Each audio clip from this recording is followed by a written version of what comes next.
It's time now for Mark Meets, in which I speak to the biggest names in the world of politics, showbiz, sport and beyond. And tonight, one of the biggest and most successful characters in professional darts.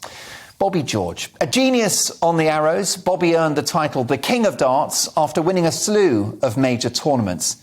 And Bobby doesn't do modesty. Why would you? Famous for his occasionally making an entrance to the stage bedecked in jewellery, whilst wearing a crown and cloak, accompanied by the song We Are the Champions. No pressure. After leaving school, Bobby had various jobs, including nightclub bouncer and floor layer. And astonishingly, it wasn't until the age of 30 that he first tried out with darts. And the rest is history. Yes, folks, we've hit the bullseye tonight. This is bigger than a 180. Because live in the studio, we're joined by the one and the only Bobby George. Bobby, welcome to the show. Pleasure, Mark. Pleasure. Who introduced you to darts? As a guy, I went fishing. How I got into darts, I couldn't see the point in. I was watching him in the pub. I thought, what's that all about? Good hit, Joe, well done, here's a pint for you. You know, I thought. And I went fishing, Kingsale in Ireland. Oh, nice. You know, yeah, beautiful place, yeah. My dad's from Cavan and my mum's from Louth. Oh, right. And there's a hotel right in the harbour there, Kingsale. Okay. And we got on the boat, up and down. Oh, terrible. Had to come out. Couldn't, all over the side. You didn't catch anything a bit sick? Oh, terrible. So we come in, couldn't go out. And there's a pub called the Lobster Pot. It's still actually there. Yeah.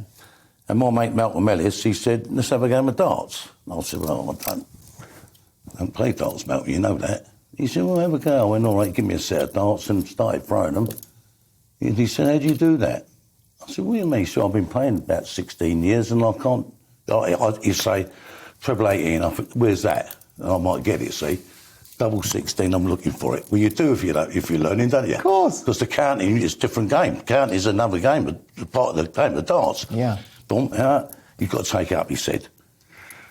I said, well, if I take it up, I'll be the best in the world, I said to him. He went, oh, yeah. When I think about it, he must have thought, right, big-headed. Were you joking, or did you have a feeling that you could be good at this? I just said it because anything I'd done, I had to be the pop star at it. Right, so that was your nature, all or nothing? I've tried everything and I like to do the best I can in anything I do, Yeah. Anyway, so he said, well, we went locally. I'll come and watch. He said, come and watch all the local players. I come and watch their finals, and I thought, well, they're not that good. I'm definitely going to beat these guys. This is what I thought. And I only just threw for 2 days. Anyway, I joined the Super League, and I won it. I won the Super League. How long had you been playing darts at that point? A few months? Not even just over a month or so, I suppose. That's got to be unheard of in the world of darts, hasn't it? Well, the guy that ran it, he's not with us now. Johnny Squires, his name was. Chloe, come over. We've got a beer for you because it's very important when we have a VIP like you in the studio that you get proper refreshment. Our brilliant floor manager, Chloe, has brought you in a cold Peroni. Oh, Thank you, Chloe. Really appreciate that. And if anyone's earned their beer, you have. So, okay, this can't be normal to play darts for a few weeks and then win a tournament. Well, I couldn't count, obviously. That's the problem I had. Was that an issue with your education, that you weren't good at arithmetic? No, dartboard, you're very good. You're obviously journalistic, you're clever, quick. I wouldn't go that far. But when a dartboard, you'll be lost.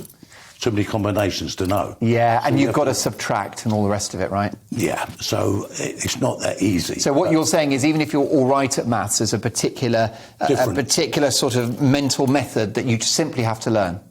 The more time you do it, the easier it becomes. So you learn a shot, and you do that shot 10, 15 times a night, and then when you're in a tournament, I know what way to go, triple 15, double 8. Yeah. You don't count. It's memory of numbers. So I could ask you your telephone number. Yeah. Or tell me a number. Well, let's have a drink first. Let's not rush this. No, don't. Right. And you'll say as quick as you can. So a number of this, say the works number, God's sake. Oh, exactly. God knows. I wouldn't 0207. I forget the rest. Right, but if you don't know all the time, you don't see the numbers. Yes. You say it automatically. Absolutely. When you do maths, you do it once, you got it in it. It's like the computer, if your brain can absorb that. Yeah. So you learn to count, which is difficult. It was. So that was your real weak spot early doors. It wasn't actually the technique of throwing a dart. It was just the counting can make you win or lose. Wow. The way you go gives you more chances on the dartboard. If you go one way, you can't you can't finish. It's very the game. strategic, like a game of chess. Yeah, it's not that easy to do. Anyway, he'd tell me one way to go. See, you stand behind me, boom, boom, and I win it. I thought. So this bloke Johnny Squire said that's a fluke. That's just a fluke. I said, all right. So I went to the Essex Masters because I won that. It'd give you a chance to go in the Essex Masters. So I thought I went with my mate Malcolm, and I won the Essex Masters. I thought I can't wait to get back in the pub. See, so I go in the Maypole Park inside. It was got the trophy in the car, up the bar. Yeah, who won it? He said. He said, Bobby won. Robert didn't call me Bobby. Rob won it. Oh yeah, no, he won the Super. That's a fluke. No, he said he won the best Essex Masters. Joking. No, go get the trophy. Put it. What are you drinking? He said. He could change completely. What are you drinking? Because I was in his team, wasn't I? I was the main man then, but quick as anything. I done it quick. Weird, isn't it? And then how long did it take for you to make that decision that it would be your living? I didn't make that to do that. I didn't actually say I'm going to be a professional dart player. People made me. So at that point, with that first win, it was still a hobby, really? Yeah, but I was laying granite floors then, so I'll be travelling the country. So you'd still go back to work laying floors? Would I? With that win, you weren't suddenly... you didn't suddenly chuck in the day job? Oh, no. I've still done it, because laying the floor, especially in the winter time, it doesn't set quick enough, so you can go in the pub and play till it's set. So you're doing your job and you're practising at the same time. Is that right? So did you say to customers, I'm just popping out to get some more glue or something? No. Little did they know. I need some nails. I remember I played in a pub in Aylesbury called the John Kennedy, because it's an unusual name. And it was, you hit a 180 and you get a pint. Oh. So I hit a 180, pint. I hit another 180, pint. After 2 days, he said, just get the drinks when you want it. It's funny, it was. Brilliant. Yeah. But it's a game, it's a family game, darts. It's fun, competitive, but it's one big family. So it doesn't matter where you go in the world, someone, if they play darts, you don't have to talk the lingo. Yeah. Because the game's the same. I've been to countries that can't even talk to me, but I play darts just the same, and you get the humour out the game. So it is a great... I'm so privileged to do it. I got there quick, and that's when I started to... and I won the News of the World, what was the World Championship. Which was massive, yeah. I got to the final the year before, the finals, got beat, a bit upset about that, because it takes a long while to get there, News of the World. You don't just play that night. No. It takes nearly 10 months to qualify. Is that right? And then you get to the finals, and it's 8 foot, which is... Well, we should play it for, but they don't play it for now. They play 7'9.25" metric measurements nearer, and it was a wooden board soaked in water, a wooden board, elm board, with the wires on, tiny little trebles, shiny wires, and that was it. Not like it is today, all nice and pretty, and game on. Was it a harder board to penetrate back in the day? The best board in the world to play darts on is an elm board. Because they never came out your darts, never fell out. If you soaked the board, it would never come out your darts. They just stick in. And have the wires changed at all over the years? The wires are thinner, and I said the trebles are bigger. Now I've made dart balls with Winmore, which is the biggest company in the world, and I make dart balls, so I know. They said because the wires are smaller, so the trebles look bigger. I said the target is in between the wires. You could have 1/4 inch wires, the target's in between. It's a sales technique. The bigger the treble, the more 180s you get, it's good. It's good for the game. So they make bigger than they were when I played. So the first time I played them, I thought, where's the goalkeeper, to be honest with you? They're that big, you need a goalkeeper for the shield. Well, that's exactly right. It's fascinating that you had that early success. It sounds to me like a gambler that gets an early win and becomes hooked. Like you got the bug and you're a very all-or-nothing person, very determined. So you continue to lay floors for a while, sneaking out at lunchtime to practice in the pub. Yeah. How many more years did you do that before you actually went fully professional? 76, I would say just under about 2 years. 78, I won the North American Open and a lot of tournaments, and I won a lot of money in America because you used to play money racing. Now, money racing, the guy's good, and he'd play you for $1,000 I see. or $2,000 or $3,000. So if you're good, you put your money where your mouth is. And like the movie The Hustler, but for darts. Well, not the Hustler, because he knows you're a good player, but he thinks he's better. Right. And you have to prove he's not. And when you're playing with the bees and honey, it's more pressure and you learn to play darts. We learn playing darts under pressure by playing for money. Yeah, because that really matters. That's jeopardy. That is. Well, it's nice to win a trophy, but how much you win as well? Yeah. You can't eat a trophy, can you? You know what I mean? I wouldn't recommend it. So you've obviously been at the top of darts for decades. What is the difference between a very good darts player and a champion? Well, I think it's who you draw in the tournament.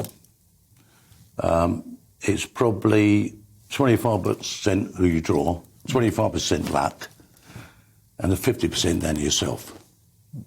And if you don't take your chance, then you don't win.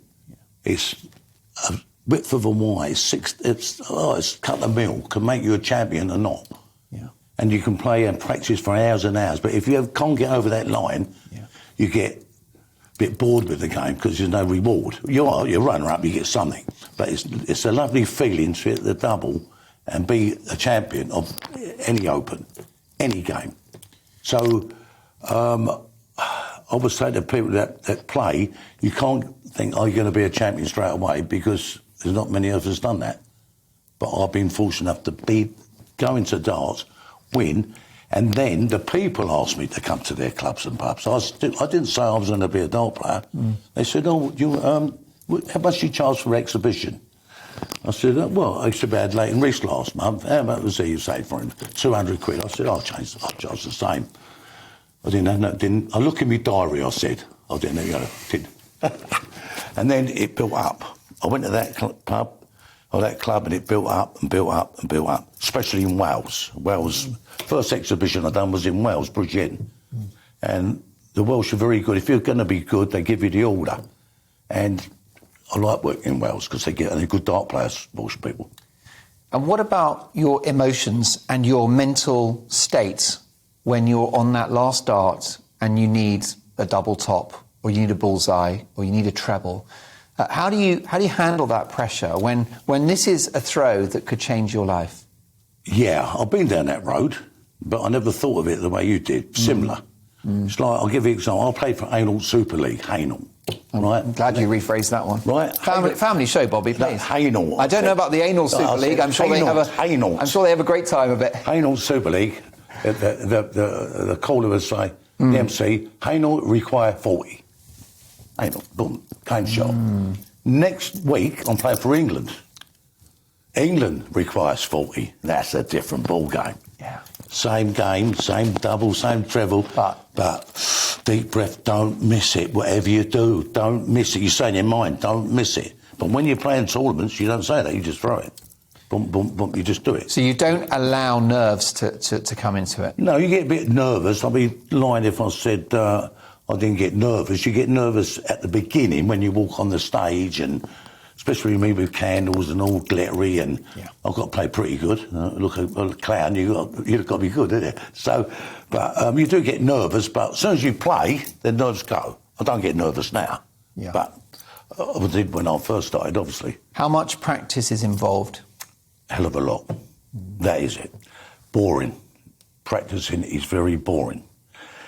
You've got to walk up and down, your timing. It's your timing. See, a lot of people throw darts, take the darts out, walk back, throw the darts. Well, you don't do that when you're playing. You throw the darts, walk back, wait for the other guy to throw. So you've got a 14 to 16 seconds wait before you throw. So your muscle memory is the same. You control the game. So you've got all that to learn. There's a lot more in it. And that'd be, what, 2 or 3 hours a day? Yeah, it's a bit. I think today they have to do that. Yeah, because they're on the road all the time, maybe 3 or 4 hours a day. Now, it doesn't sound much when you work on a garage or something, but you walk up and down for 4 hours. Concentrated work. Every day, and you've got to play, you've got to think, because all you do is defeat gravity when you throw a dart. Yeah. So you've got to throw the same to defeat gravity and hit the target. So I can teach people to play, but they've got to practice. You can't learn it in...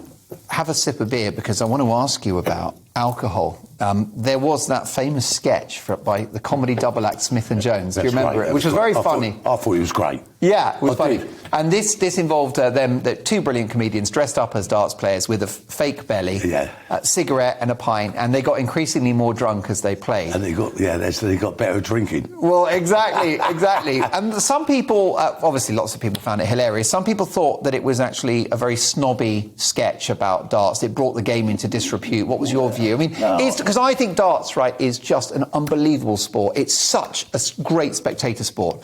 I think it's a great telly sport. I love the way that they split the screen, and I love the zoom in for the double 20 or the bullseye.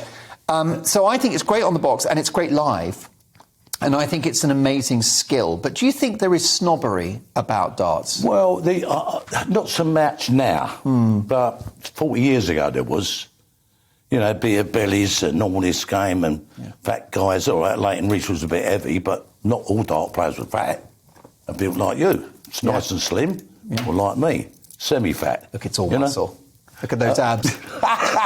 So it's a little bit of snobbery. There was then, but not now. There's more people playing the game, more people that work in offices, and especially in London, the Flight Club in London is brilliant. Which is a chain of bars where you can basically sign up. You buy a couple of hours and you just play on a darts board with your friends. Yeah, you've been there? Yeah, and it's a great night out. And it does the chalking for you. Yeah. Because the cameras, like the moon cameras, the guy who invented the moon cameras invented that. Is that right? Yeah, and they've got blue on them, haven't they? That's right. Yeah, that's right. It's all electronic. Yeah, you throw it and it can pick that blue up, and it's perfect. That's exactly right. Clever, and it's very accurate. Yeah, it's called the Flight. I think it's great. Flight Club. Yeah, I broke a couple of windows, I have to say, but I'm no Bobby George. Well, you don't have to be good to playing that because your chalking's done for. A lot of people get shy because they can't chalk. So if you chalk a game before you play, they don't want to make themselves look foolish. Yeah. But you've got to learn to chalk to play darts. I learned to play darts, then learned to chalk, which I was lucky. And darts is a very equal, egalitarian sport. Anyone can play it. You just need a board. So that's great, isn't it? It's fantastic for people of all backgrounds. And it's massive among women now. Female darts is huge, isn't it?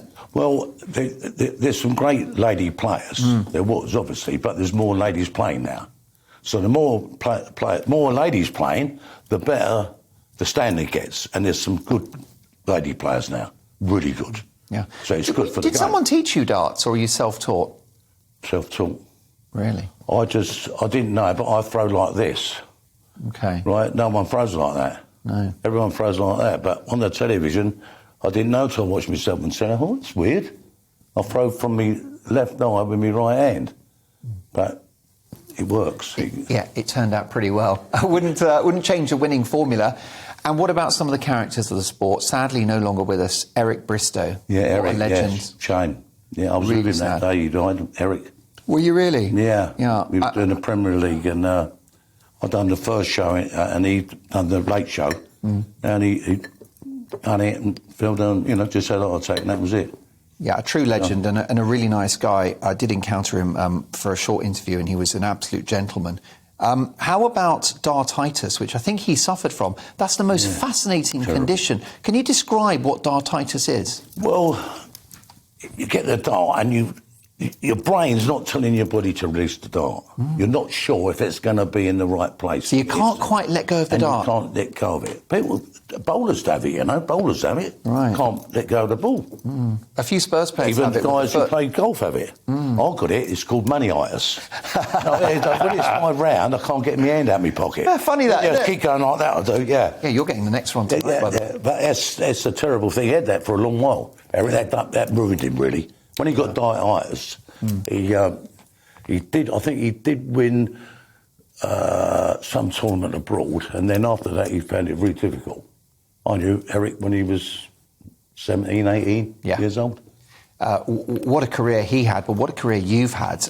Before we go, let's talk about the showbiz element, because you're a great-looking guy, and you understood that darts was an entertainment sort of thing. I did, and therefore you started to wear amazing jewellery. You would go on stage with a robe, with a crown, holding a candelabra. Yeah, well, actually what I'd done, in the first World Championship I was in, I thought, I'll wear some glitter, like the ice skaters. I took it from the ice skaters. Right. Torval and Dean, that That's sort it, of thing. you got it. Trousers I done, all glitter on them, BG and all glitter. Yeah. And as I walked on the stage, Bill Skips, he was a BDO official, he came out and gave me a candelabra with 20 lit up candles.